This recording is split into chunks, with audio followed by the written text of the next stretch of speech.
social issues.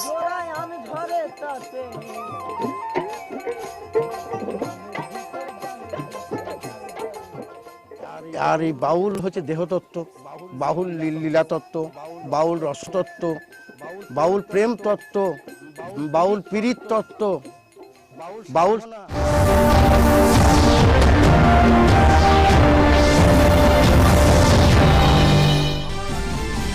The flood situation in Assam worsens, over 9 lakh people affected. The army called in for assistance. Extremely heavy rainfall in Bihar, Uttar Pradesh and Uttarakhand. The rivers pose flood threat to many districts. Incessant rains claim 17 lives in Nepal. Heavy rainfall leads to flooding and landslides across the country.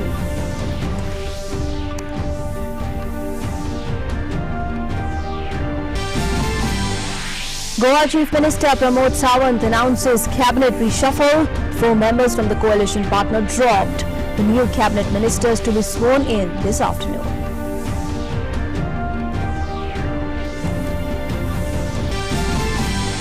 India and Pakistan to hold the next meeting on Kartarpur corridor tomorrow. The meeting will take place at the Wagah border to discuss the modalities of the Kartarpur corridor and related technical issues.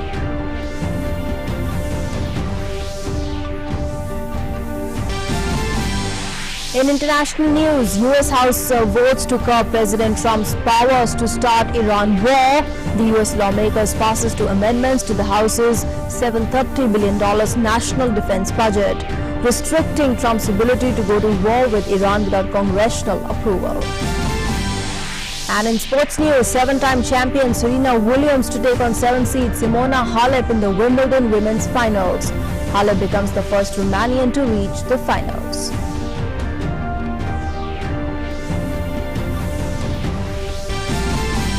In men's singles, Roger Federer beats Rafael Nadal to reach the Wimbledon 2019 finals. Sets up the final clash against number 1 seed and defending champion Novak Djokovic on Sunday.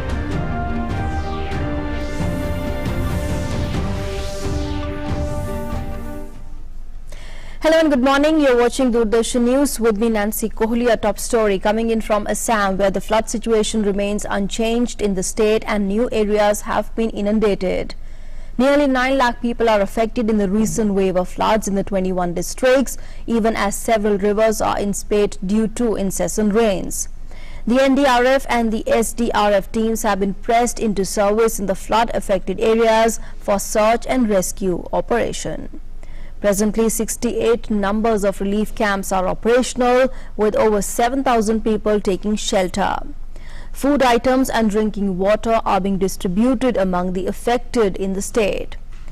Meanwhile, 6 persons have lost their lives in the current wave of flood and landslide.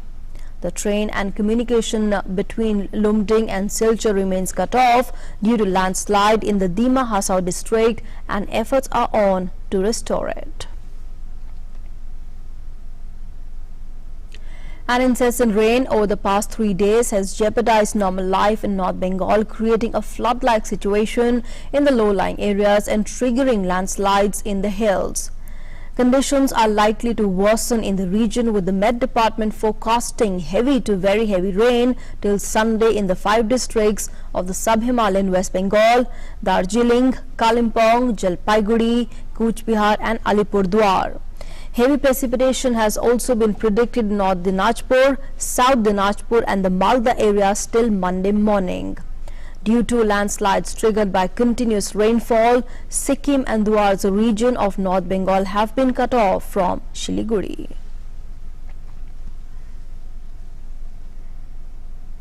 In Bihar, normal life has been badly affected in several parts of the state due to very heavy rainfall since Thursday. Western, northern and eastern parts of the state are receiving heavy to very heavy rainfall.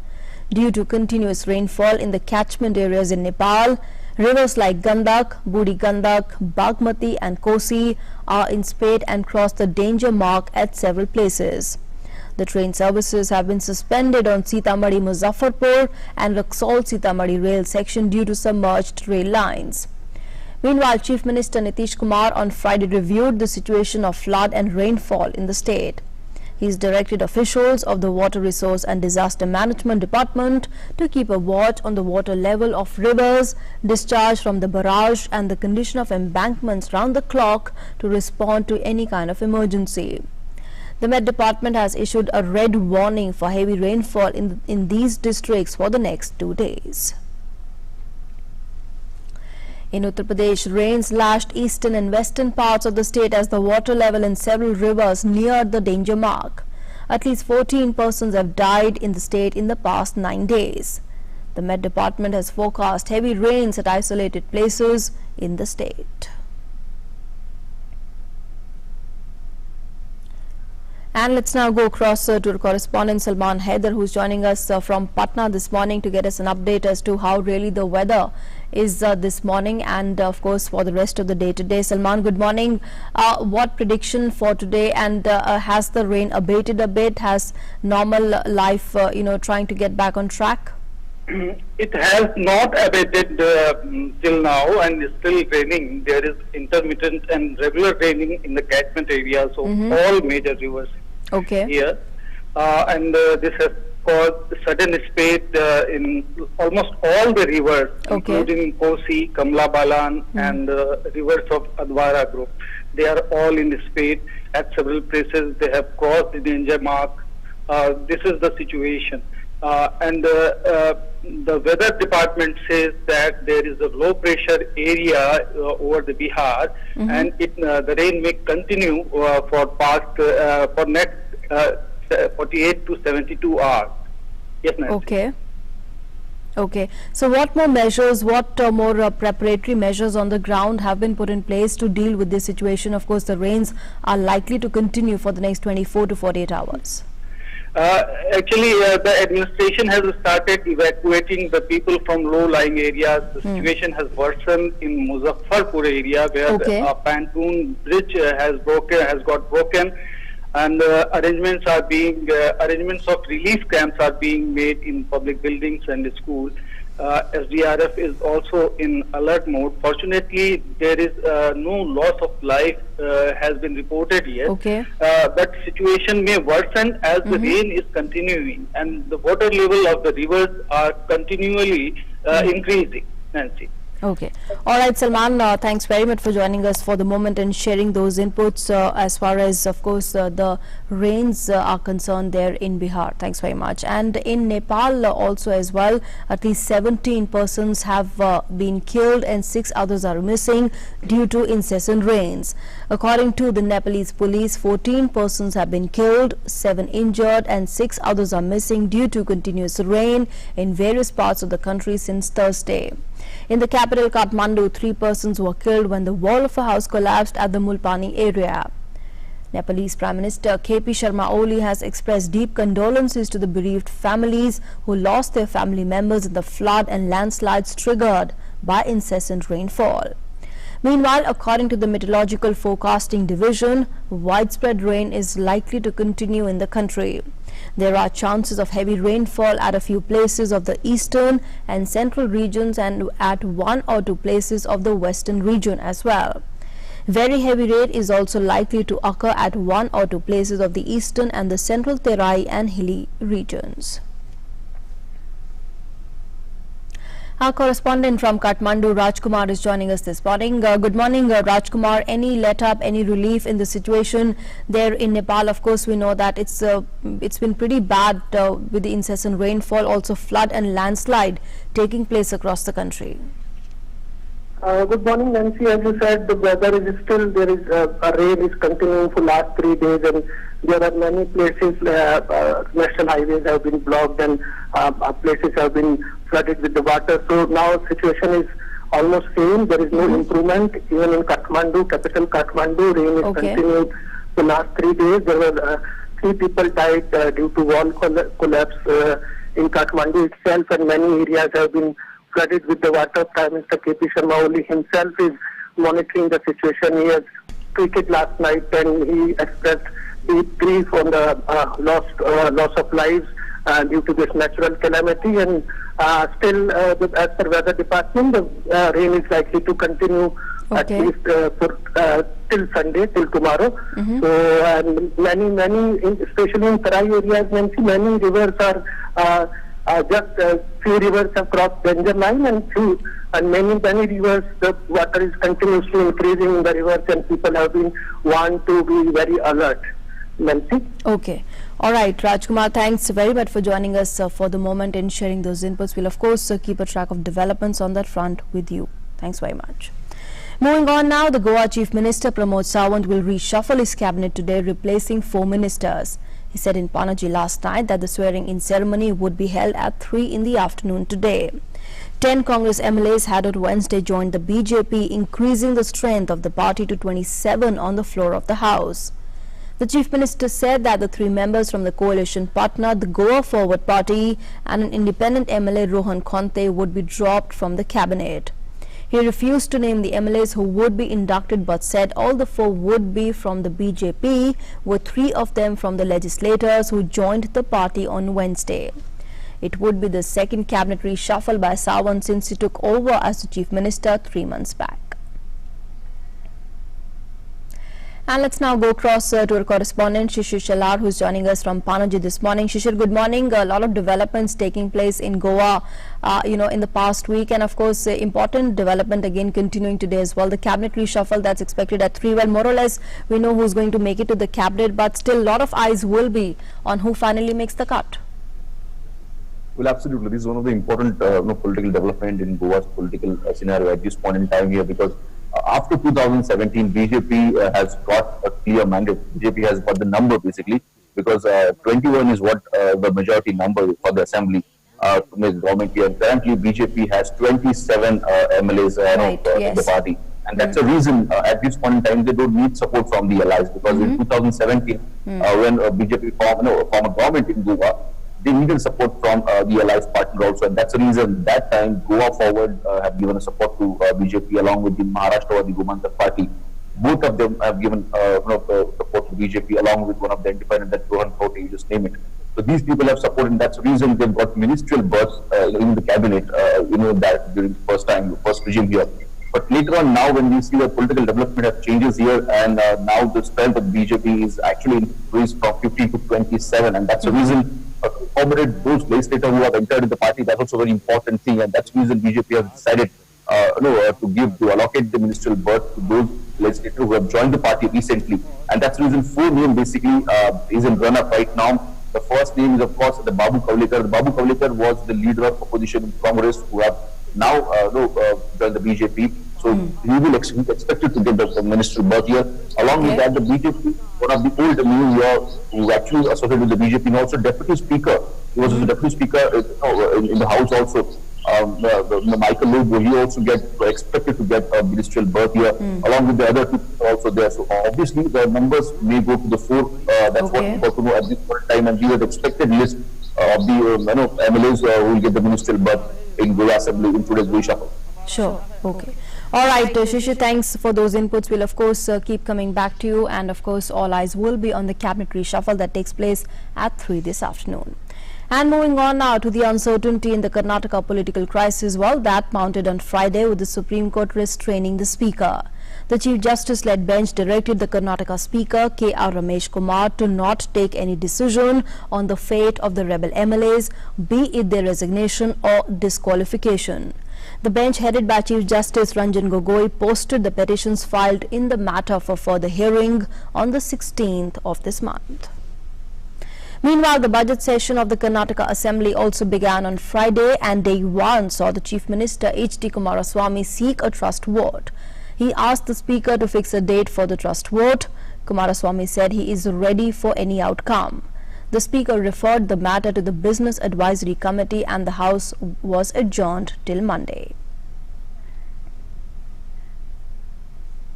And news now from Parliament. The Finance Minister Nirmala Sitharaman has said that the government's target to make India a $5 trillion economy by 2024-25 is based on a proper plan. Replying to the budget discussion in the Rajya Sabha, the Finance Minister listed out several measures proposed in the Union budget in this direction. She said that comprehensive steps have been envisaged for the next 10 years. She said the midterm target of the government is to make India a $5 trillion economy, and added that the target of putting India in the $5 trillion economy club is not without a plan. The minister highlighted several measures taken by the Centre for the Welfare of the Farmers, saying the steps of the NDA government for agriculture is focused not just on a single scheme but on the recovery of the sector as a whole. And meanwhile, in the Lok Sabha, the Rail Minister Piyush Goyal replied to the discussion on demands of grants for railways. He rejected the opposition's allegation that the government is working to privatize railways and asserted that there is no question of privatization.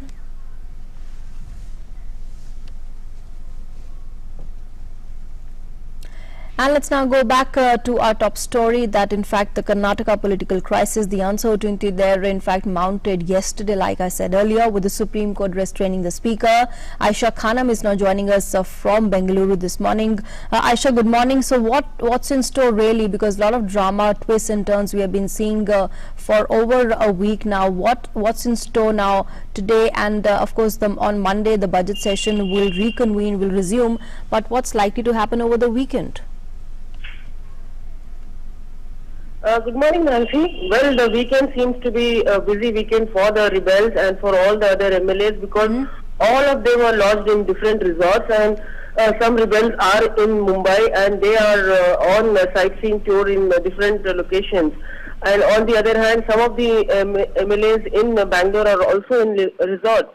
BJP MLAs, JDS MLAs and the Congress MLAs. So it is a resort weekend for the MLAs. Okay. And on the other hand, the leaders in Congress and JDS are still making efforts to convince the MLAs and bring them back. Remember, they need at least 5 MLAs now to save this government, so they are trying their best to get them back and trying to convince them, and compromise formulas are once again being worked out. And since morning, top leaders from Congress like DK Shiv Kumar and others are literally visiting homes of those rebel MLAs and trying to convince them through their families to return to Congress and save this government. And some of the late night meetings have happened, but so far it is not clear about if any rebel MLA has accepted any offer. Okay. But all those who are in Mumbai have made it clear that they will not they will not withdraw their resignations.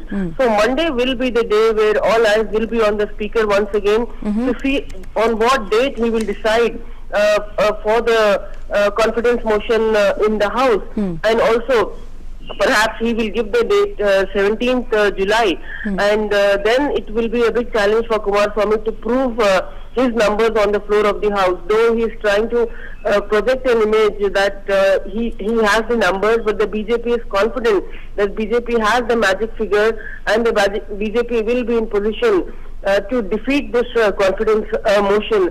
And also Kumaraswamy is now playing mind games with the BJP, saying that he will be in position to prove his number. But it is still not clear how he will get the numbers, because his numbers are reduced to 100. And therefore, it will be a miracle if that happens, because so far no message from the rebels as to whether they are getting back to support the government or not. But in Bangalore, where there are 6 rebel MLAs, efforts are being made to convince them to support the government when the confidence motion is placed on the floor of the House. Sure. Nancy? Okay. All right, Aisha, thanks very much for joining us for the moment and sharing those inputs. We'll keep a track of developments coming in from Karnataka. And on the 12th day of the ongoing Sri Amarnath Ji Yatra, over 13,000 pilgrims paid obeisance in the Kesh Shrine of Amarnath on Friday. With this, the number of pilgrims who have visited the shrine in South Kashmir Himalayas has crossed 1.5 lakh. The annual Amarnath pilgrimage commenced on the 1st of July and will conclude on 15th August, coinciding with the festival of Raksha Bandhan.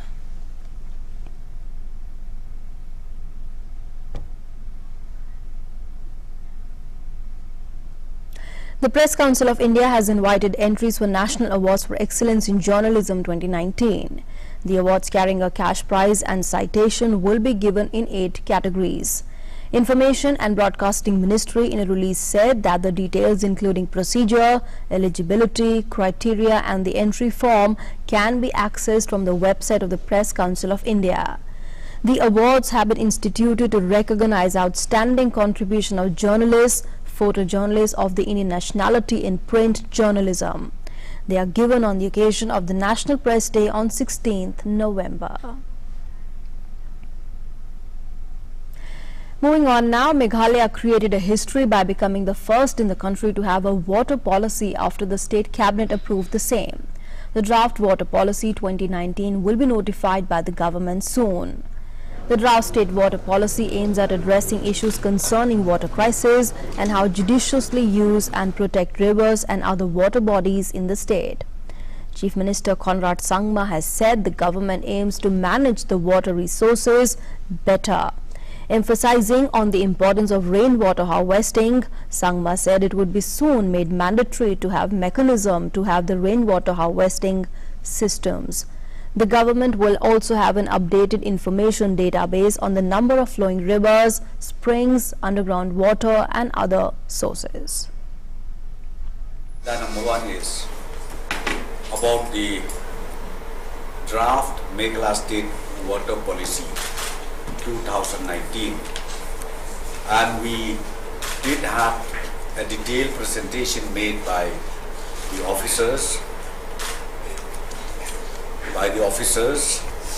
and we also had a very detailed discussion, deliberation on this policy, draft policy, and ultimately the cabinet has accepted and approved the draft Meghalaya State Water Policy 2019. In some other news now, the State Bank of India on Friday announced waiving charges on the IMPS, NEFT and the RTGS transactions through internet and mobile banking after the Reserve Bank of India decided to do so in a bid to move the country towards a less cash economy.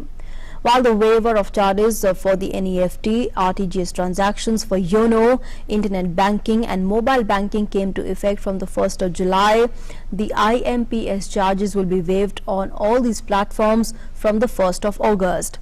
The RTGS system is meant for large value instantaneous fund transfers, while the NEFT system is used for fund transactions of up to 2 lakh rupees. On to international news now. At least 7 people were killed in a suicide bomb and gun attack on a hotel in southern Somalia. The authorities said a suicide bomber rammed a vehicle loaded with explosives into the popular Medina Hotel in the southern port town of Kismayo before several heavily armed gunmen forced their way inside, shooting as they went.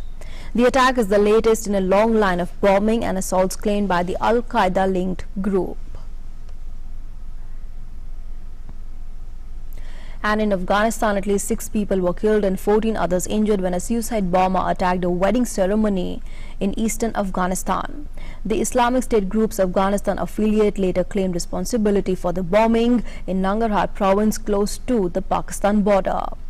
The explosion comes just days after historic talks between the Afghan representatives and the Taliban wrapped up as part of a US-led effort to end the war. At the conclusion of the 2-day summit in Doha, the parties unveiled a joint resolution pledging a roadmap for the peace in which they sought to reduce civilian casualties to 0. Direct talks between US peace envoy and the Taliban also took place last week. The US House of Representatives voted on Friday to restrict President Donald Trump's ability to attack Iran, voicing fear that his hawkish policies are pushing towards a needless war.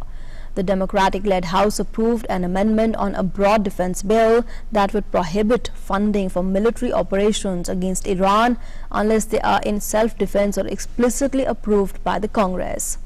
But a similar measure failed in the Senate, where Trump's Republican Party holds majority. The two chambers will have to negotiate over the language as they finalize the defense bill.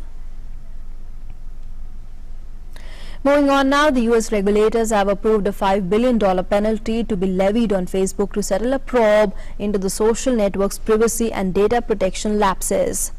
The Wall Street Journal reported that the Federal Trade Commission approved the settlement in a 3-2 vote, with the two Democratic members of the Consumer Protection Agency dissenting. According to the report, the deal, which would be the largest penalty imposed over privacy violations, still needs approval from the Justice Department before it is finalized. The settlement would be in line with Facebook's estimate earlier this year, when it said it expected to pay $3 to $5 billion for legal settlements on the user data policy practices. Facebook has also faced questions about whether it improperly shared the user data with business partners in violation of the earlier settlement. The leading social network with more than 2 billion users worldwide has also been facing inquiries on privacy from authorities in the US states and regulators around the world. And moving on now to sports news, talking about Wimbledon, where Novak Djokovic outlasted a spirited Roberto Bautista Agut in 4 sets to reach his 6th Wimbledon final. He will play Roger Federer for the title on Sunday. That's his 6th Wimbledon final and his 2nd of 3 Grand Slams this year. His game initially had errors, but he rectified them midway through the match and was almost unplayable in the 4th set. Bautista Agut played really well, especially in the middle part of that match. And in the women's singles, Simona Halep eased into her first Wimbledon final with a straight set victory over Elina Svitolina. Romanian 7th seed Halep wrapped up a 6-1, 6-3 victory over Ukrainian 8th seed in 1 hour 13 minutes. She will play 7-time Wimbledon champion Serena Williams in the finals today.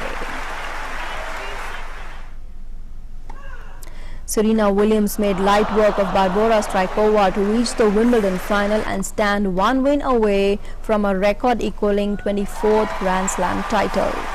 The American was just too powerful for the Czech in a 6-1, 6-2 win that set up a final against Halep. The American wrapped up victory with just 59 minutes on the clock. And with that, let's now move on, take a look at how the weather is going to be in your city for today.